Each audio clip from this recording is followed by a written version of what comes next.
వరలక్ష్మి శరత్ కుమార్ కూడా ఒక అసెట్ అనుకోవచ్చు కదా మూవీకి. ఒకసారి కానీ చాలా ప్లస్, ఆమె చాలా ప్లస్ ఆవిడ. ఆ క్యారెక్టర్కి ఎక్కువ ఆప్షన్స్ కూడా అనుకోలేదు. అనుకున్న తర్వాత వరలక్ష్మి గారు అయితే బాగుంటుంది, ఈ క్యారెక్టర్ డిజైన్ చేసుకున్నప్పుడు వరలక్ష్మి గారు బాగుంటుంది ఆవిడ చెప్తాడు.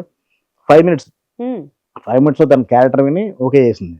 క్రాక్ షూట్కి వెళ్తుంది, పార్కేతులు కలిసాము, క్రాక్కి వెళ్ళి షూట్కి వెళ్తున్నాను, ఎంతసేపు చెప్పగలరండి. 20 minutes, హాఫ్ అన్ అవర్ చాలు అంటే, ఇలా స్టార్ట్ అవుతుంది, ఇలా ఉంటుంది, మీ క్యారెక్టర్ ఇలా ఎంటర్ అవుతుంది, ఇలా అవుతుందని చెప్తే ఒక 5 minutesలో ఓకే నాకు అర్థమైపోయింది.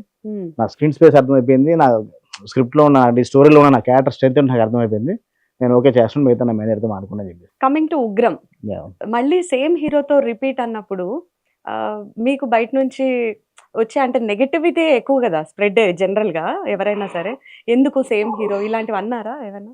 అన్నాను. ఫస్ట్ నరేష్ గారితో నాంది సినిమా అనౌన్స్ చేస్తున్న టైంకి చాలా మంది అన్నారు. అనౌన్స్మెంట్ వచ్చినప్పుడు కూడా అంటే టైటిల్ గా ముందు ఈ కాంబినేషన్ సినిమా కూడా చేసిన అనౌన్స్ చేసినప్పుడు చాలా మంది అన్నారు. అంటే నాకు తెలిసిన వాళ్ళే, ఇది రకరకాల ప్రయత్నం చేసిన డైరెక్టర్ అవడం కష్టమేమో, అందుకోసం డైరెక్టర్గా ఒక ముద్ర వేయించుకొని వెళ్ళిపోదాం అనుకుంటున్నాడేమో అని చాలా మంది కూడా నాతో డైరెక్ట్గా అన్న వాళ్ళు ఉన్నారు, నా ఫ్రెండ్స్తో అన్న వాళ్ళు అనమాట. సరే అందరికీ నేను ఓపెనింగ్ లేకపోతే కనుక రిలీజ్ రోజు నాడు ఏదో రోజు మనం వాళ్ళకి అర్థమవుద్ది మనం ఎందుకు చేస్తాం నరేష్ గారితో, వాళ్ళకి అర్థం అవుద్ది. మనం వాళ్ళకి ఇలా ఇలా అలా ఎందుకు అని మనం చెప్పాల్సిన అవసరం లేదు. మనకు ఆయన నోటీస్లో వచ్చిన పాయింట్ కూడా పెద్ద పట్టించుకోలేదు అనమాట. మన కంటెంట్ మాట్లాడితే చాలా మనం మాట్లాడాల్సిన అవసరం లేదు అనుకున్నాం. అలాగే నేను ఫస్ట్ ఓపెనింగ్ అప్ వేసిన పోస్టర్కే అందరి దగ్గర నుంచి లేదు తప్పుగా అనుకున్నాం అన్నారు. సరే రిలీజ్ రోజు కూడా అదే ప్రూవ్ అయింది, అందరి దగ్గర చాలా మంచి ఫీడ్బ్యాక్స్ వచ్చినాయి. తర్వాత నాంది జరుగుతున్న టైంలోనే లాక్డౌన్ వచ్చింది. లాక్డౌన్ లో చేసిన కథ ఉగ్రం కథ. అప్పుడే కొన్ని మిస్సింగ్ కేసెస్ జరుగుతున్నాయి మన హైదరాబాదు అంటే మన తెలంగాణ, ఇండియాలో, ఆంధ్రప్రదేశ్లో కూడా చాలా మిస్సింగ్ కేసెస్ జరుగుతున్నాయి. దీని మీద కట్ చేస్తే అలా ఉంటుంది ఒక యాంగిల్లో కట్ చేస్తాను అనమాట. కట్ చేసినప్పుడు లాక్డౌన్ తర్వాత 15 days షూట్ బ్యాలెన్స్ ఉంది ఉగ్రం.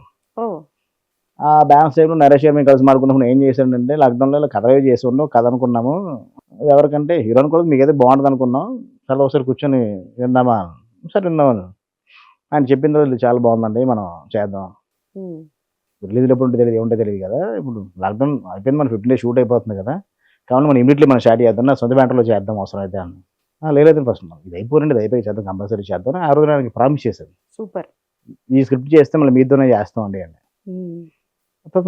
నాంది అయిపోయిన తర్వాత కొన్ని వేరే స్క్రిప్ట్స్తో వేరే హీరోస్ అనుకున్నాము, ఫైనల్ వరకు వచ్చి వర్కౌట్ అవ్వలేదు. నేను చెప్పిన స్క్రిప్ట్స్ వాళ్ళకి నచ్చపోవటము సంథింగ్ ఇలా జరిగింది. తర్వాత నరేష్ గారికి మనం ఆల్రెడీ మాట ఇచ్చాము, మనం సినిమా చేద్దాం అనుకుంటున్నాం యాంగిల్లో అలా ఉగ్రం స్టార్ట్ చేశాం.